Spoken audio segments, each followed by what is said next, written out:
I can see a strain coming from Motilal Nehru, Jawaharlal Nehru, Indira Gandhi, my father. And the strain is that your purpose in life is to search for the truth. Even I don't view myself as a politician. I'm a seeker of the truth. I seek in everything I do. My grandmother told me that we've always had dogs. And it's just been a thing in our family that we always have dogs. The dogs are almost like family. I suddenly disappear. You find Jawaharlal Nehru sitting here. क्या पूछोगे उनसे? I'd say to him, tell me the one thing that you think I should never ever do. And I know the answer to that. What is that? Compromise with RSS. नमस्कार, welcome to the Nehru centre. Nehru centre में आपका स्वागत है। और आज एक विशेष व्यक्ति से हम लोग बात करना चाहते हैं। मैं उनका थोड़ा परिचय अपनी तरफ से दे दूं। उनका नाम है राहुल गांधी। पिछले 20-25 साल से देश का राजनीतिक पटल आप माने तो उसमें बहुत प्रमुख रूप से अपनी एक भूमिका निभाते रहे हैं। तो Rahul ji, thank you for giving time. आप पार्लियामेंट चल रही है, उस बीच में समय दिया, इट्स रियली ग्रेटफुल। आपका क्योंकि परिवार रहा है, स्वाभाविक नेहरू जी से जुड़े रहे हैं। What are your first memories of him? Family में कैसे उनके बारे में सुना, क्या सुना? इंदिरा जी से सुना, राजीव जी से कुछ, something from Sonia ji? I've never been asked that question before, and when you're asking me that, he was everywhere. Mm-hmm.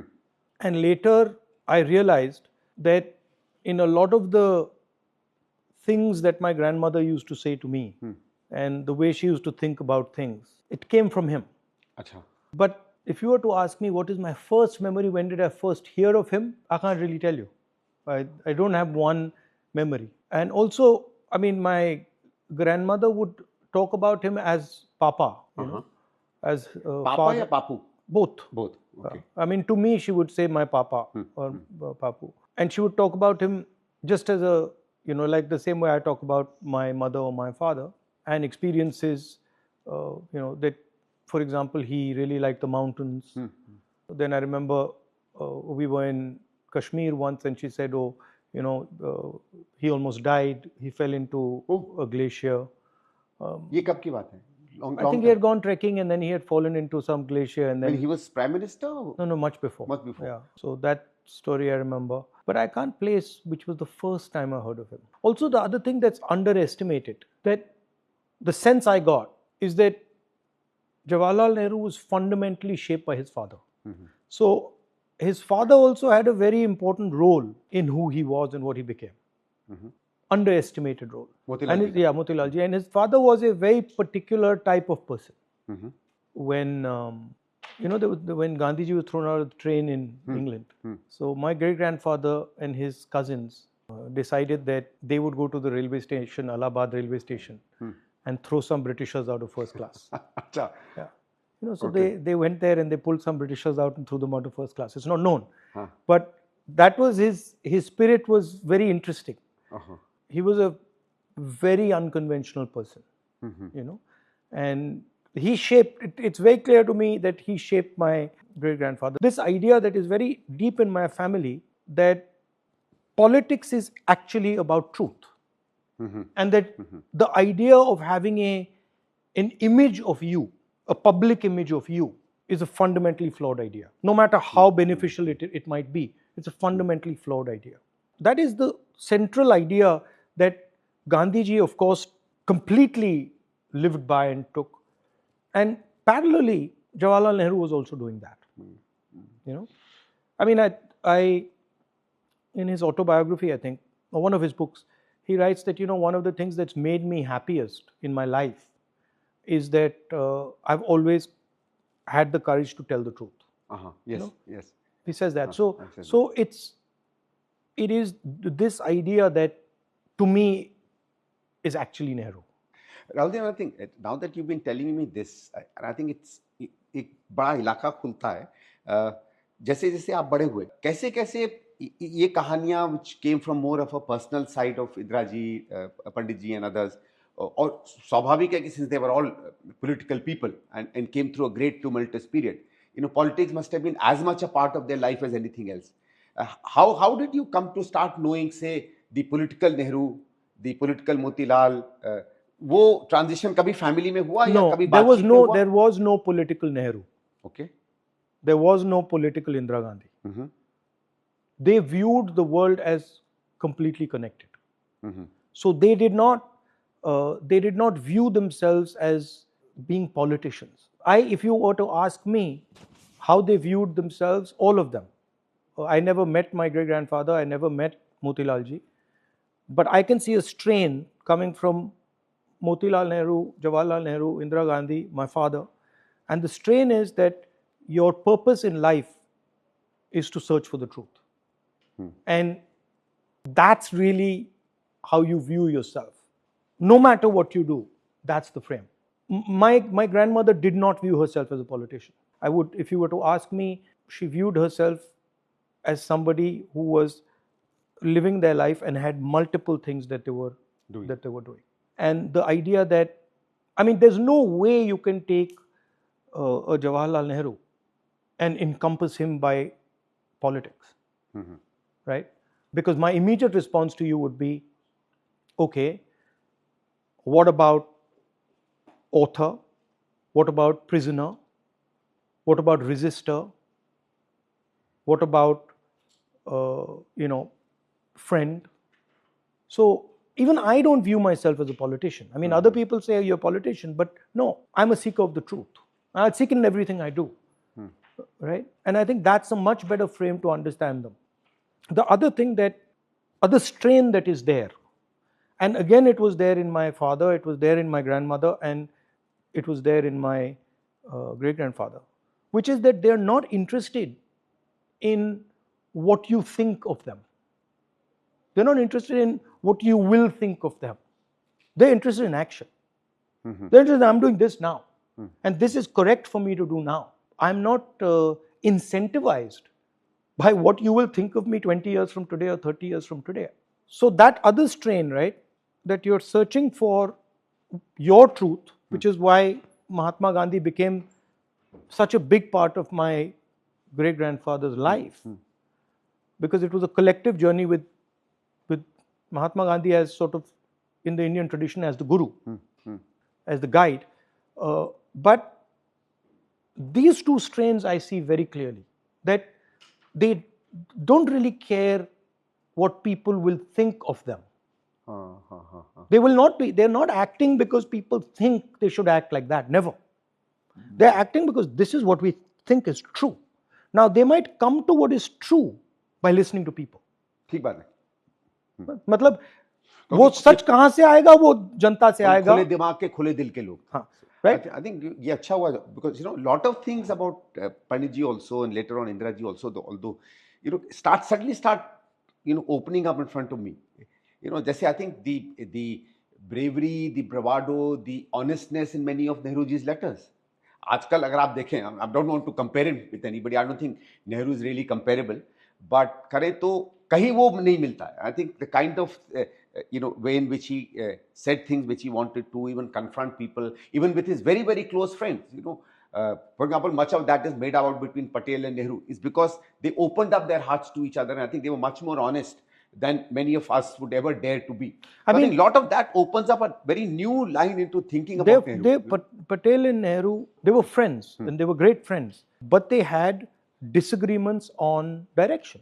And that's perfectly fine. That's perfectly fine. I mean, even Mahatma Gandhi and Nehru had some differences on direction. But these two strains, I clearly see, and I see them in myself also. They are damaging also politically in today's context. कैसे? Because आजकल लोग सच्चाई नहीं सुनना चाहते. But somebody has to tell it. As a politician, if you frame it that way, it's easier to say, भाई आप ये सुनना चाहते हो, बता देता हूँ. But my soul doesn't let me do it. I just can't. And I'm like, okay, I'll take the hit. I'm happy to take the hit. But I'm not going to veer off from the truth because you want me to. It's like ek prakar ki, I don't know what it is. Pandit Nehru did both during the freedom movement and as Prime Minister. He did a lot of things that conventionally anybody who's a normal politician would not have dared to do. His work on the way he looked at inequality, his work on tenancy reform, his work on zamindari, his work on economic policy, his work the way he restructured the whole of India. And I think, he did some outstanding and absolutely remarkable work, in spite of whatever people, go around saying. And I think that's why he was always much more of a statesman than anything else.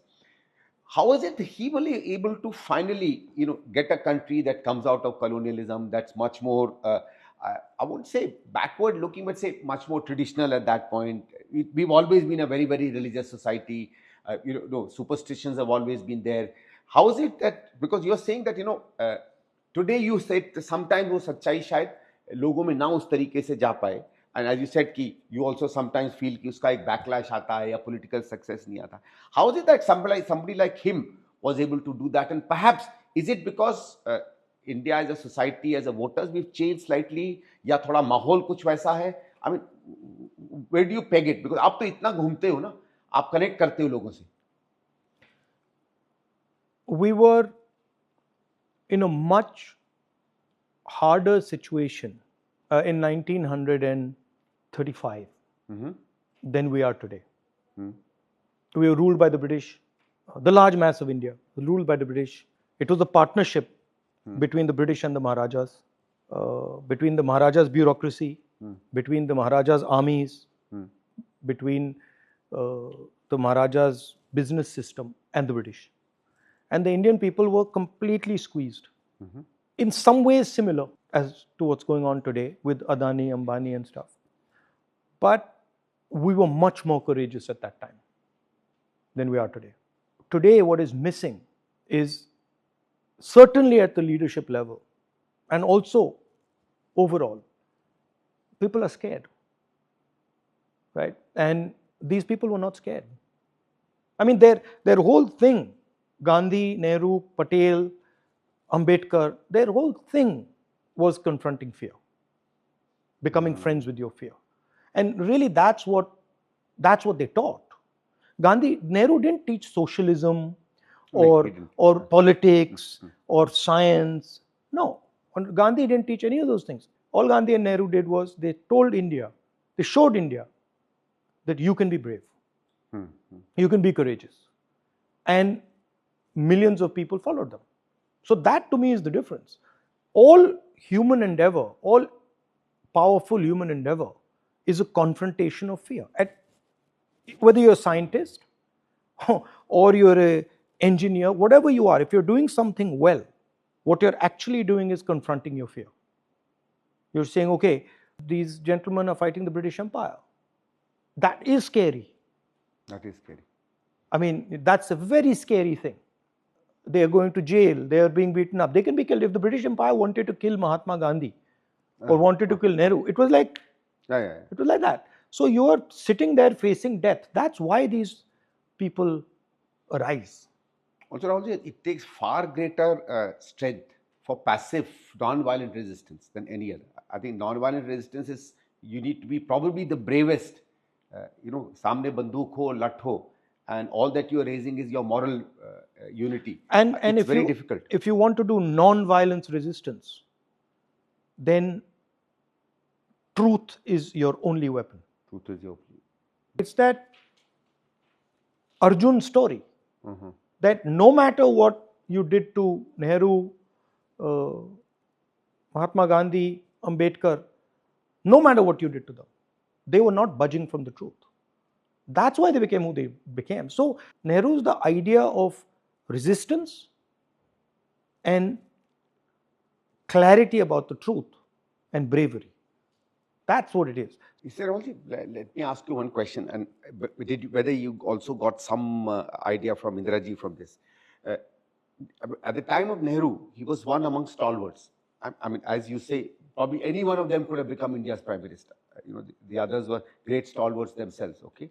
And I think his greatness was that he was great amongst greats. I think you could have taken, I suspect that in that time, the Congress party probably had a pool of 50 people who could all lead India. Many of them we know, certainly Mahatma Gandhi, Jawaharlal Nehru, Patel, Bose, many of them we don't know. Yeah. Right? And many were in the States. Many were in the probably States. Equally capable. Yeah, equally capable. Just in a different place in the freedom struggle. But what the freedom struggle was doing, freedom struggle was like sandpaper. Like sandpaper. Yeah. So it was just removing everything that was not truthful. If you're fighting the British and you have a single lie, they'll get you. Like today, if you're fighting the BJP and you have anything to hide, you've been corrupt or you've got anything to hide, you're finished. So what protects you in an environment when there is oppression? The truth. The reason I can say whatever I want is because the truth protects me. And I don't run off suddenly from the truth. And if I don't run off from the truth, I'm protected by the truth. So that's what these leaders were showing. That's what an Indian leader is. तो राहुल जी भाई क्या बताइए, take these leaders and the fact that while they were very popular, you know, Sardar Sahab ko le lijiye, Nehru ji, Gandhi ji, of course, even Maulana Azad, all the others, I mean, each one of them was extremely popular. They were popular in spite of many of their ideas that directly confronted many other beliefs in society, whether it's on caste or religion. Let me correct you. Let me correct you. How come they still were able to maintain that confidence? Let me correct you. Actually, if you look at Gandhi carefully, you will find that he was extremely unpopular with the Indian elite. They hated him. Elite, yes. They absolutely hated him. The newspapers hated him. The businesses hated him. The Maharajas hated him. The British hated him. The masses liked him. Right? So, and slowly, as the masses lined up behind him more and more, then others started to like him. How come there was a particularly different kind of leadership that leads India in the 30s, 40s, 50s, and through extremely tough times, and leads them against probably the world's greatest empire the world has seen. My favorite. What's the difference today? My favorite story is Fidel Castro's story. So a journalist goes to Fidel Castro, and he says, you're a genius. And Fidel Castro says, why? American journalist. He says, why? He says, because you've found these guys, Che Guevara, Camilo Cienfuegos, these guys are unbelievable guys. They're ready to die for the revolution. What is your technique? How do you manage them? And how do you find them? So Fidel Castro looked at him and said, you're an idiot. He says, I don't find them and I don't manage them. So he's like, what do you mean? He's like, no, I don't do it. Batista does it. Achha. So all I do is, I stand in one place and these people come. When Batista's army, Batista was the man he was fighting. When Batista's army comes, half of them run and the other half get killed. What's left are the people you're talking about. So it is always the attacking force that creates the leadership. It's never the leadership that is being created. This is a selection process. There were millions of people who stood against the British. Many of them died. Many of them ran away. Many of them colluded. And these people were persistent. They kept standing there. They didn't back down. And that's why you view them as leaders. Savarkar's picture would have been up here if he hadn't signed that letter. The British unselected Savarkar. They broke him. That's just what happened. They couldn't break him. They couldn't break him. They couldn't break Patel. They couldn't break Bose. They couldn't break Ambedkar. Simple. So leadership is always about standing against the pressure. Are these also part of the legacy of Nehru that inspires you or motivates you? Or is there anything else? I go with the same frame that what my grandmother told me. Nehru is the people of India.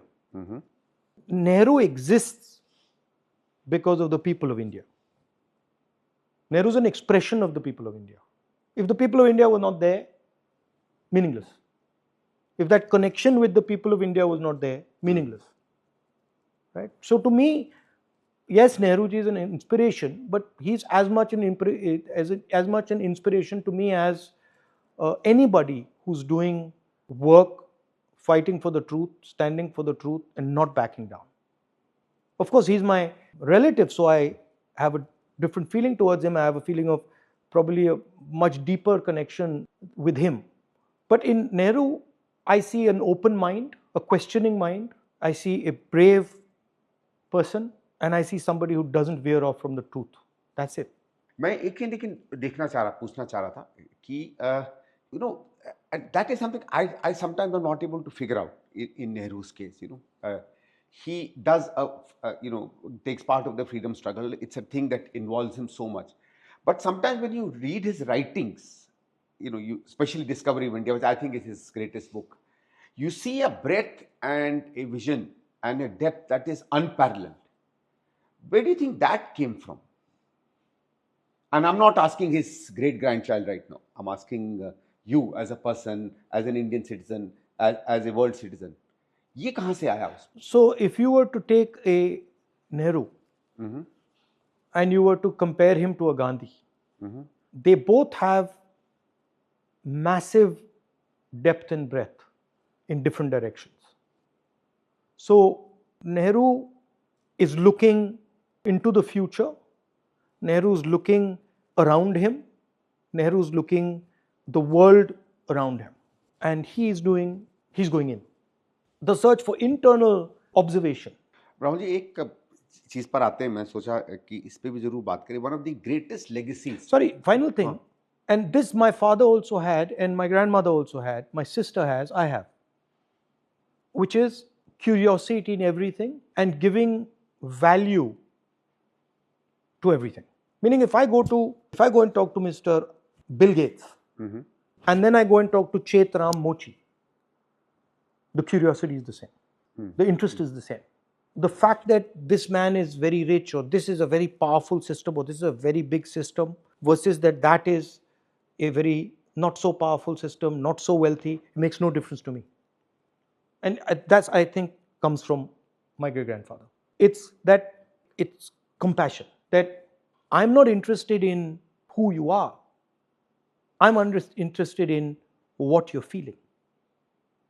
I'm looking for what feeling is in you. And I'm also looking for what feeling is in him.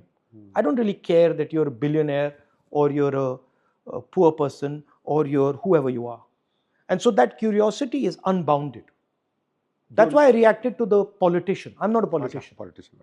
And I refuse to be boxed into this structure that somebody just makes up and says. I'm a politician, or I'm a businessman, or I'm an academic. I just, these are labels. I don't buy them. Lot of this is how Nehru ji जब कहते हैं भारत माता कौन है, who's Bharat माता, this is I think how he talks about. एक और चीज जो अब मैं पूछना चाह रहा था, amongst the great legacies of Nehru, and there have been many. I'm not going to talk about his economic and other legacy. Maybe we'll do it if we have time later. एक चीज जो इस समय somehow it's under question, under threat, under pressure is this whole thing of democracy. And I think that's one of the greatest things that he established. It's very easy to say कि India तो democratic हो ही जाता. And a lot of people say कि what is there, constitution talked of an election. Elections is not democracy. Having a good constitution does not ensure there is democracy. People also don't necessarily ensure democracy, even if they want a democracy. It's how the leader sets the initial patterns, how he democratizes institutions, how he instills both within himself and to the others the spirit of democracy.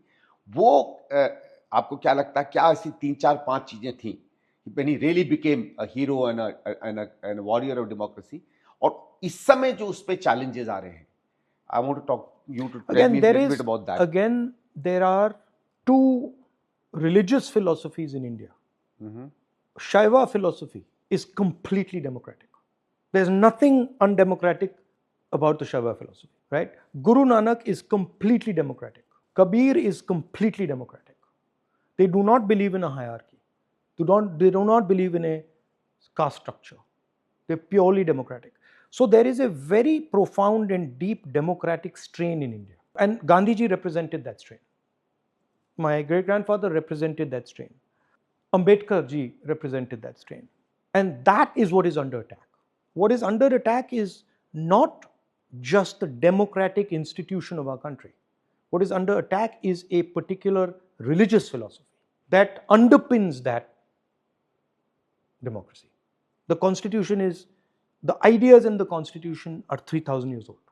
So what is under attack is not just a book. What is under attack is a set of religious philosophies that are inconvenient to the RSS. And that is what Gandhi used to defend, and that's why he died. So what you're saying in the, that Nehru was as much somebody who imbibed or great believer in the great intellectual and philosophical traditions of the 17th and 18th centuries, as much as in the India that you No, have. what I'm saying is that, I'm saying something different. I'm saying that Nehru is much, much closer to an Indian philosophy than he is to any Western idea. Correct. But he's open to Western ideas. So he's open to science. He's open to looking at different cultures. But his foundation comes from the Indian spiritual tradition. So what you're saying is really open to modernism, as everything modernizes itself, As are all people who follow this tradition. Yeah. Who are these people? What are they doing? Why are they doing it? How are they like me? This is the Indian spiritual tradition. That's why we absorb everything. So in many senses, actually, in 47 to establish it, put it part of that, get this continuity with our ancient tradition, that's, I think, a battle or a war that Nehru fought and fought very adequately and substantially. But इस समय जो इस पर threat आ रहा है, and many people also call it almost like an existential threat. इस समय क्या है that needs to happen, and you're calling yourself a lot of things, and I perfectly agree with that. But somewhere or the other, you're also a public person. So somewhere or the other, we also have this great duty upon our head to look at what he did in 47, 48 and continue to do that today. What a Nehru or a Gandhi did was tell India the reality of what they were facing.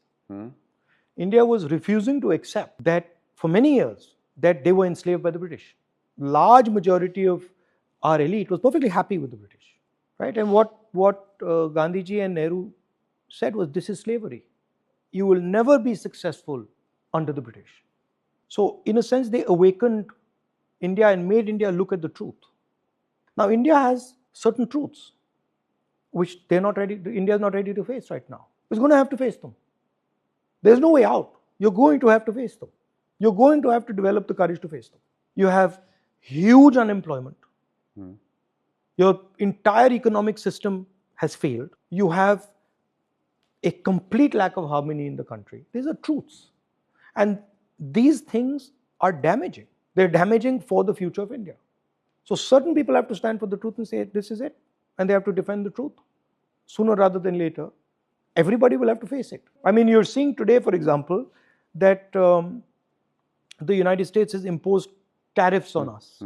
It's going to have huge economic consequences. We're going to have to face it. Modi ji's hug is not going to resolve it. Right? Modi going and hugging Trump, and I mean, he gave him a dressing down out there, and put and basically Modi just bowed his head and came back. So that's not the type of thing a Jawaharlal Nehru would do.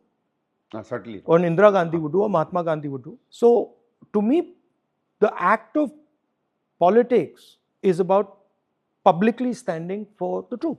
The other thing, Nehru, which amazed me, I went to the jail, one of the jails. I think it was Naini, but I'm not sure. I happened to be going to that jail, and the jailer told me, your great grandfather was here. So I said, aapko main dikhata hu. And he took me to the cell where my great grandfather was, small little place. He was in solitary confinement. And then he said, then we looked at it, and then he said, main aapko visitor's book dikhana chahta hu. He showed me the visitor's book. And now that visitor's book is written by Nehru when he's leaving jail, probably a 3-year term or something. And what do you think he's saying in that book? He's thanking the jailers. Acha. Yeah. And he said, thank you for giving me such a great time. Thank you for teaching me so much. Thank you for everything you've done for me. So these people had no enemies. They didn't view the world as me and my enemy. They understood very well that there were forces that were resulting in what was going on. And what you had to fight was the forces.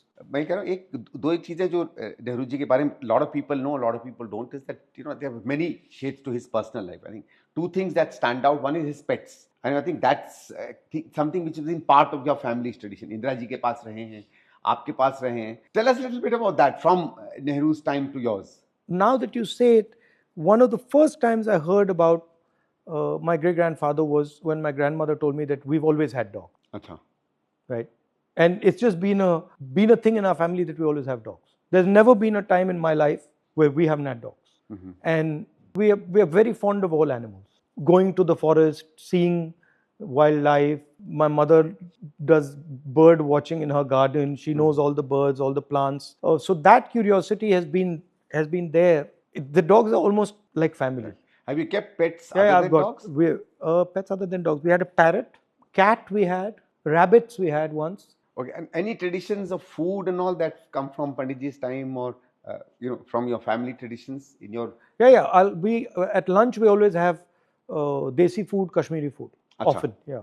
अच्छा. So dum aloo, khatte aloo, kofta, some types of bhindi. There's a bunch of things that my mother does. अच्छा. And in Indraji's time also. Same, that was always. there? Okay. Yeah. So and how do you get cooks to make that? Oh, it's handed down. So our cook was taught by the earlier cook, was taught by the earlier cook, was taught by the earlier cook. Yeah, so that's there. So in many senses, Nehruji remains in many ways in your Yeah, family. our tailor is the great grandson. Mama's tailor is the great grandson of the gentleman who invented the Nehru jacket, who was my great grandfather's tailor. Yeah. Oh, acha. Wow. Yeah. I think So he made the Nehru jacket. He made the Nehru jacket. Oh. What these days some people try and name it as somebody else. Yeah, exactly. Because हम लोग तो उसको Nehru jacket ही जानते थे. Finally, Rahul ji पूछना था. आजकल उस पे नरेंद्र मोदी नाम लिखता है. हाँ भाई. Final question, Rahul ji. Suppose suddenly there is a flash. Oh, there's one other thing that Dadi taught me that went into my head and I just follow, which she said she got from my great grandfather, was that whatever happens, do 1 hour of exercise every day. हाँ अच्छी. अब वो एक सवाल मैं भूल गया, मैं पूछना चाह रहा था. So I saw that. I mean, throughout her life, I never saw a day when Dadi didn't do 1 hour of exercise ever. It just didn't yoga happen. करती थी या पता नहीं. वो उनका एक पीला रंग का एक मैट सा था एंड उस पे वो एक्सरसाइजेज करती थी. उसमें योगा की एक्सरसाइजेज भी थी, बट फिर वो अपनी उनकी भी एक्सरसाइजेज थी. पंडित नेहरू तो योगा करते थे.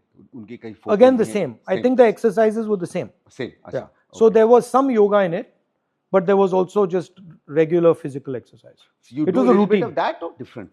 No, mine. I mean, I never actually listed what she used to do, and I never really knew what the full routine was. But I do my own. I do judo and I do other stuff. Okay. Now you have to answer this last question. Suppose I suddenly disappear and you find Jawaharlal Nehru sitting here. क्या पूछोगे उनसे? आपको 5 minute मिलते हैं उससे बात करने में. क्या बात करोगे? I'd say to him, tell me the one thing that you think I should never ever do. Okay. Or? And I know the answer to that. What is that? Compromise with the RSS. ठीक है. I think it's been really great. And thank you on behalf of the Nehru Center.